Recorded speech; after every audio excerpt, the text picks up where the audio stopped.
ao agradecer a maravilha do que ouviu? Não temos detalhes, mas podemos imaginar, não podemos? Talvez algo mais ou menos assim. Como vou falar com a Maria Esther? O que eu vou dizer para Isabel? E quando Jacó, irmão de Elimeleque, perguntar como vou fazer e explicar nossa pobreza para a Rebequinha? A volta depois do pecado pode ser difícil, mas vale a pena. O verso 19 mostra grande alvoroço com o seu retorno. Logo a cidade toda está falando delas. É mesmo a Noemi? Será? Comoção local que provavelmente se desenrola como uma bola de neve. Cadê o marido? Cadê os filhos? Quem é essa mulher com ela? O povo começou a falar. O povo de Deus gosta de falar. E nisso, muitas vezes age mal. Como você recebe os que estão voltando? Até onde sabemos, ninguém foi até elas, ninguém abraçou, envolveu, recebeu, ofereceu ajuda. Como você recebe os que têm vivido fora da igreja quando voltam em humildade e mostram arrependimento? Você fala algo como: eu já sabia, teve o que merecia. O Senhor o tratou amargamente? Ou você recebe como pai na parábola do filho pródigo, que exulta em que alguém perdido foi achado? Lucas 15, de 11 a 32. Noemi rapidamente diz para não a chamarem de Noemi, mas que a chamem de Mara. A palavra Mara significa amarga. Em Êxodo 15, temos um curioso episódio logo após a saída do Egito, em que o povo do Senhor chega a um lugar onde as águas são amargas e o lugar é batizado de Mara. Lá, o Senhor Deus agiu e as águas amargas ficaram doces. Será assim também com Noemi? Chamem-me Mara. Antes, seu nome era Noemi, que significa agradável. Mas ela acha que esse termo não descreve mais a sua vida. É fácil permitir que a amargura tome o coração a ponto de nos tornarmos pessoas amargas. É bem fácil.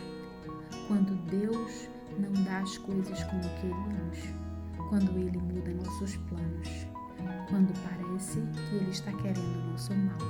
Cuidado! A amargura às vezes vem devagar e corrói a alma. Veja o problema na atitude de Noemi. Ela insiste que voltou sem nada, embora tivesse saído cheia. Sou como uma filha pródiga, perdi tudo. Mas não é não. Noemi não está voltando vazia coisa nenhuma. E essa mulher que jurou viver com você a seu lado? Se você voltou sem nada, então Ruth é menos que nada? John Piper diz: quando decidimos que Deus está contra nós, geralmente exageramos nossa falta de esperança. Tornamos-nos tão amargos que não enxergamos os raios de luz que surgem de detrás das nuvens. Noemi diz que voltou vazia, mas isso não é verdade. Ela voltou com Ruth, mais sensata, preciosa e fiel do que seu marido e filhos. A amargura nos impede de ver o que o Senhor tem feito por nós. A autopiedade míope pode nos impedir de ver o que de bom o Senhor nos tem dado. Está tudo ruim em sua vida? Você continua vivo. Você continua ao alcance da graça. Você continua podendo levar seu coração para o lugar adequado diante de Deus. Pelo menos ela está no lugar certo, perto do povo do Senhor. É para onde os amargos devem ir. Um dos episódios mais interessantes da história de Davi é registrado em 1 Samuel 22. Fugindo de Saul, ele e seus familiares se abrigaram na caverna de Adulão. E o texto nos diz que se juntaram a ele pessoas aflitas, pessoas em aperto e pessoas amarguradas. Tempos depois, essas pessoas, em união ao ungido do Senhor, se tornaram algo bastante especial, inclusive alguns dos chamados valentes de Davi. Por vezes na vida estaremos assim mesmo, amargurados, aflitos ou em aperto. Contudo, o melhor lugar para estar é perto de Jesus e de seu povo. Afastar-nos só piora o problema. Deus nos trabalha em meio às dificuldades da vida. Elas são parte do plano de Deus, do plano do Senhor. John Newton é bastante famoso pelo hino Amazing Grace, mas ele tem muitas outras excelentes obras. Uma das minhas favoritas é I Asked the Lord, pedi ao Senhor. Costumamos cantar em nossa igreja a seguinte versão: Pedi a Deus. Pedi a Deus e Senhor meu crescer na fé, em graça e amor, e saber mais do que me deu minha salvação, seu esplendor. Foi Ele quem me fez orar, e Ele sei quem respondeu, mas foi assim meu caminhar, que o desespero me tolhiu. E eu esperando em seu favor, que eu já pudesse descansar, que o seu poder e eterno amor vencesse o mal e o meu pecar.